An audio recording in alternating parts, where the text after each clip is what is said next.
Wouldn't you like to write a story? Don't you wish that you knew how? You could be a famous author. So listen up and find out how. I'm John Sheska, National Ambassador of Young People's Literature, and I approve this message.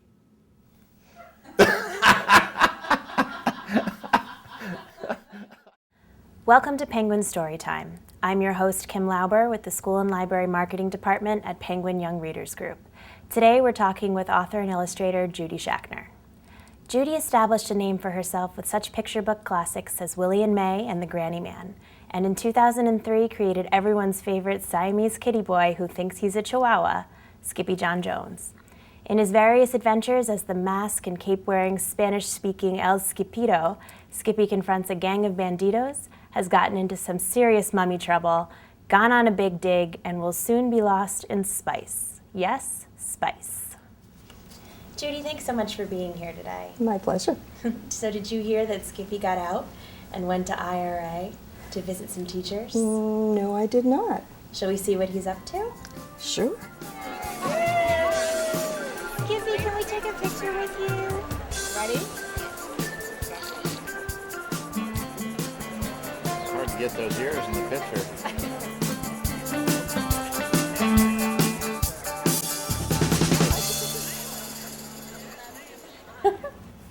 So lost in spice. Tell us what Skippy's gotten himself into now. Well, he loves the color red, and Mars, of course, is known as the red planet. Of course. So he takes off for space because he's heard that the planet is covered in chili powder. And he does a little bouncing, and first he steals a little chili powder from his mama's spice cabinet and powders his bed and powders his head. And then he's up there on the planet and he meets his should I say, celestial twin. Ooh. His twin. So you've given Skippy some pretty unique nicknames I have. throughout the book. Do you have a favorite? I like Mr. Kitten Britches. Oh, that's a good one. I like Pickle Pants myself. Do you like Pickle Pants? That's my favorite. Well, you're Absolutely. welcome to borrow it and use it on your own. I do actually. Do you? I do. Good. That's lovely. I'm glad I inspired you. Well, how do you come up with them? I just reach down deep into my soul. I have lots of nicknames in my soul.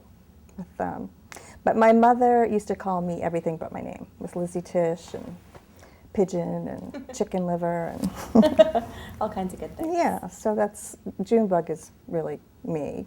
Aw. Skippy's me. The sisters are me. Now, do your real Just cats kidding. have nicknames? Oh, Like Skippy? yeah. Well, Skippy was just Skippy. And then he became Skippyjon Jones, Badass Cat. I don't know if I can say that. But I couldn't write a book title with that title. But yes, my cats all have many, many nicknames. I think one of my first Siamese was Simon from The Granny Man.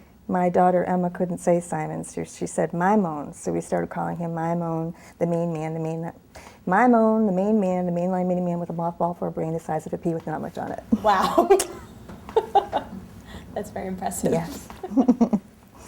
So we've also heard that at times your cats can inspire the ideas in your books. Have They you been up to do. anything interesting lately that we might see Skippy do? Well, there is a sock monkey in Lost in Spice. He packs one in his spice suit, or space suit, excuse me. And my cat, Chickapee, has a great fondness or either a disliking for the sock monkey. And the sock monkey now has no ears and his mouth is ripped off and his stuffing is coming out. But it does something to him. Those naughty monkey eyes make him go a little insane. And Skippy began with the whole bumblebee episode. He was in his box scratching around and a bumblebee stung him on his little head. Aww. And he began to speak Spanish to me. And that was just the beginning. That was the beginning. Right. So Michelle Obama recently got a little bit tongue-tied when she was reading Skippyjon Jones I heard. out loud. I heard. Do you like to read Skippy aloud? I actually don't enjoy reading my books in front of anyone. because it means I have to be in front of people, and I'm a hermit. But yeah, once I've got once I know the book really well, it's fun to do. The kids love repeating after me, and they like Clapping and singing. Yeah, and even preschoolers have it memorized. Yeah. So it's pretty impressive. Would you read a little bit for us now of the new book? Really? Maybe? All right. Just one page. Okay. Skippyjon Jones. Well, he was nuts about Mars because it was the red planet. I love red, that's what I said, and I must have put some Rusty in my big boy bed.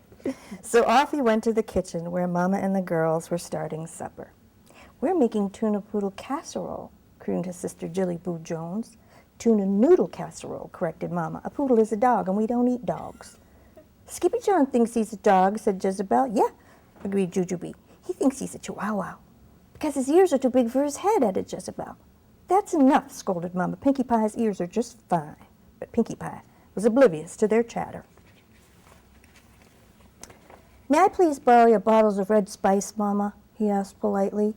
Yes, you may, replied Mama, pleased with her boy's manners. But you better not be thinking of doing any sprinkling. Nuh-uh, said Skippy blinking, or tasting, pasting, or wasting, if you know what is good for you, she added. Well, Skippyjon Jones always knew what was good for him. And that was bouncing and pouncing and rocketing in the rusty red dust. Oh, I'm Skippyjon Jones, and I'm in a big race to be the first dog to bounce into space. Then a bit of the spice tickled his nose, and ka-chooey, the kitty boy sneezed. Holy hot tamales, exclaimed Skippyjon Jones as he shot past his reflection. What's up with that doggy in the mirror? Then using his very best Spanish accent, he said, You are not a Siamese cat, dude. You are a wicked red chihuahua. And quicker than you can say jumping jacks on Jupiter, the kitty boy found his mask and cape, a mirror, a marble, and his sock monkey. He stuffed these and a few other things into his spacesuit while he sang in a muy soft voice. My name is Skippito Frisquito. And I think there are Martian burritos. Some say the green creatures share all of my features. I hope it's not just favorlitos. Excellent. That was great. Thank you. So after Skippy explores Mars, what's next? He is going to school. Oh. He wants to go to school so much that he waits outside as the school bus goes by every day. And of course it's full of dogs. And Mama says, cats don't need to go to school. Right. Dogs need to go to school. You know. That's great. I can't wait. I can't wait either. Well, thanks so much for being here today. Well, thanks for having me, A Kim. lot of fun. It was. Thank you. You're welcome. Wake up with